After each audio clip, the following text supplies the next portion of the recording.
Yeah, good evening, viewers. Today I'm going for statistics class, that too time series moving averages, because we dealt it in the last class about semi averages. Now we are going for moving averages. Okay, now when we go for moving average,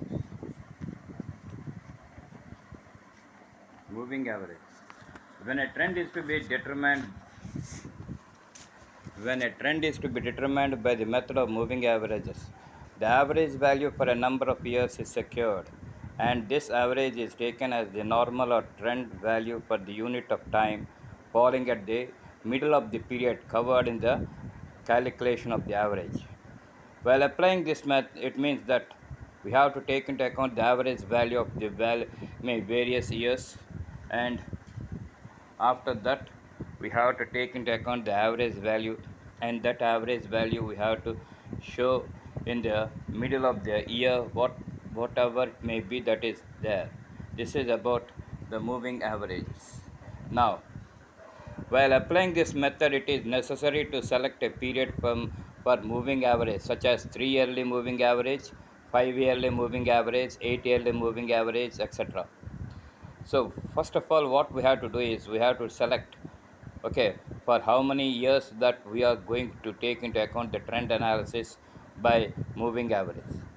The period of moving average is to be decided in the light of the length of the cycle.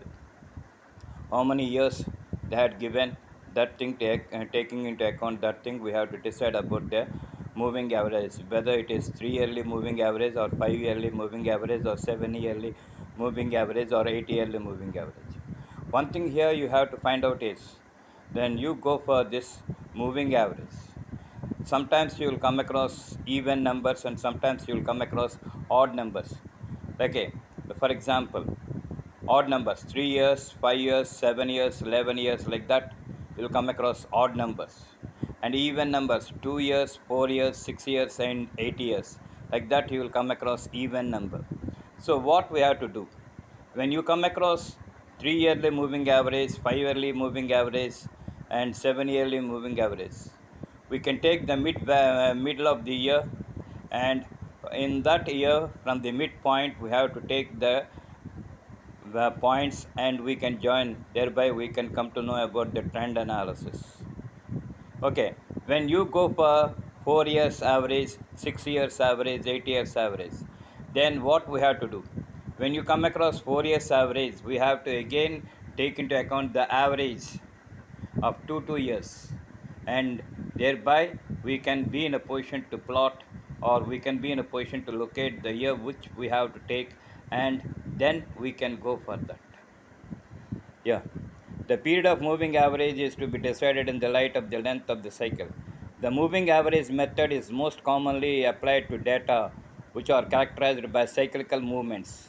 It is necessary to select a period for moving average which coincides with the length of the cycle. Otherwise the cycle will not be entirely removed.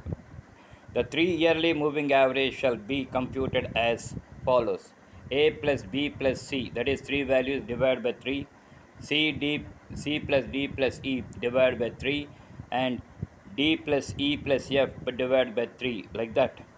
And 5 yearly moving average: A plus B plus C plus D plus F, D plus E by F by 5, B plus C plus D plus E plus F by 5, and again C plus D plus E plus F plus G by 5. Like this you can take into account the cyclical movements.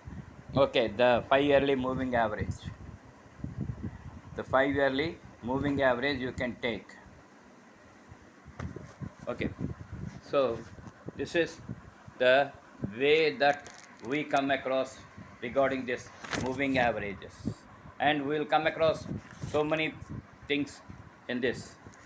Now, even period of moving average: if the moving average is an even number, moving if the sorry if the moving average is an even period moving average, that is 4 years or 6 years, the moving totals and moving average, which are placed at the center of the time span for which they are computed, fall below fall between two time periods. Therefore, we have to synchronize both original data and moving averages, which is known as centering.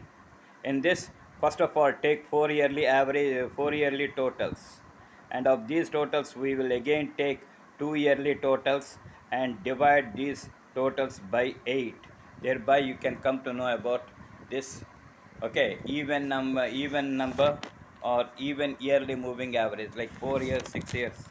Okay, now the last method that we are going is method of least squares. So what is this? This method is most widely used one. It is a mathematical method, and with its help a trend line is fitted to the data in such a manner that the following two conditions are satisfied. Okay, we are going for the last method, that is nothing but method of least squares.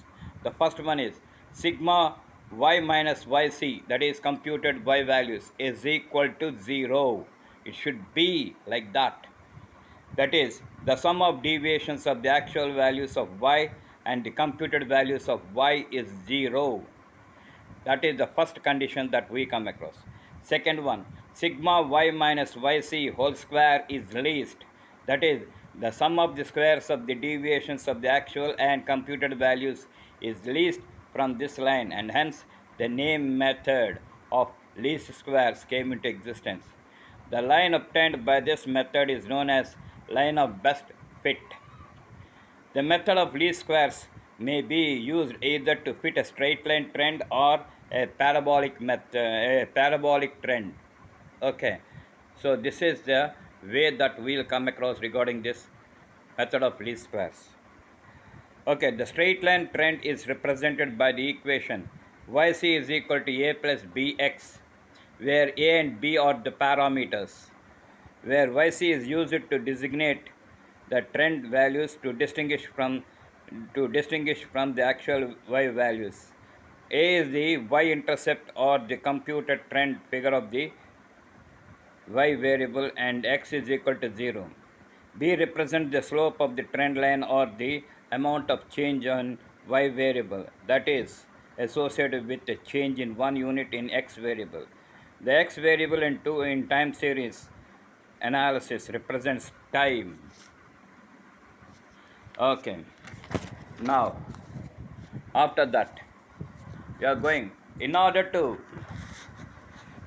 determine the values of a, the constants a and b, that is the parameters, the following two normal equations are to be solved. That is, sigma y is equal to n into a plus b into sigma x, that is first equation. Second equation is equal to sigma xy is equal to a into sigma x plus b into sigma square, that is the second equation, where n represents the number of years for which data are given.